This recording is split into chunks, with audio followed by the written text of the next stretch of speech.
went to law school, and I can't remember any of the law that I learned back then, but the one thing they do teach you at law school is how to find stuff and how to think. Now, back in 2009, I was living in Western Australia.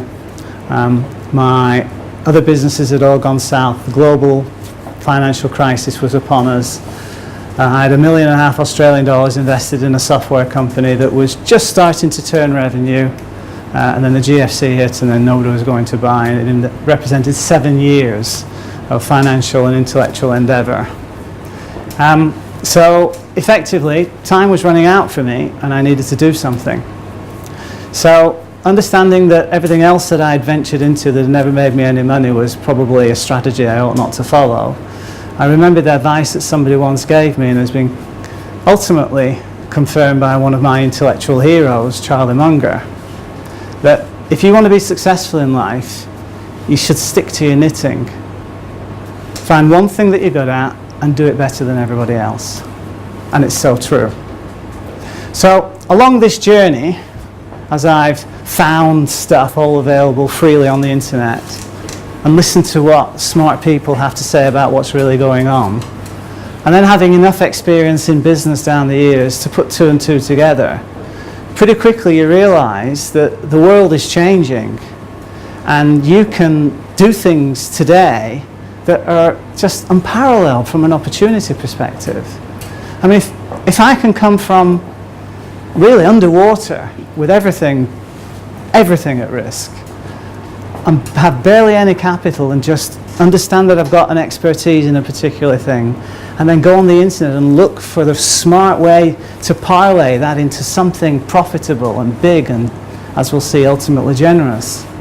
If I can do that, anybody can do it. That's the truth. So I call these gentlemen my heroes. Don Tapscott is a Canadian futurist. He wrote The Digital Economy. He coined the phrase Wikinomics. This gentleman, his crystal ball is absolutely turbocharged. He's identified things like Uber and Spotify. He identified all this years and years and years ago. So here you have a man whose wisdom in this space is so profound. If you're really able to sort of take in what's going on, you can start to pull together what's really, really valuable about what he has to say. And then there's Seth Godin. Has anybody heard of Seth Godin? Okay. Everybody in this room should, immediately after this presentation, go and watch every video Seth Godin has ever made, and go and read all his books. This man is a marketing genius. That's all I can describe him as. And you'll see throughout the rest of this presentation that his ideas have been reflected very squarely in the way that we've constructed our business model. So the world's greatest marketing man, in my view, Seth Godin. Then there's Kevin Kelly. Kevin Kelly in 1996 wrote a book called New Rules for a New Economy. And what he did was he projected forward 40 or 50 years as to what he believed was going to happen as a result of the advent of the modern internet. So he wrote his book in 1996, and he's now 40 or 50 years forward. And I picked this book up in 2011, and I look back and I see, what has he said was going to happen between 2011 and 1996? And guess what? Everything that he said was going to happen had happened. So you don't have to be Einstein to realize, well, okay, if he's been right this far, what the hell is he saying about the next few years? And how, what he's saying about the next few years, how does that jive with my thinking about what I'm doing and why I'm doing it in the way that I am? So Kevin Kelly then also wrote this book some years later called What Technology Wants, and I'm going to discuss that in a moment.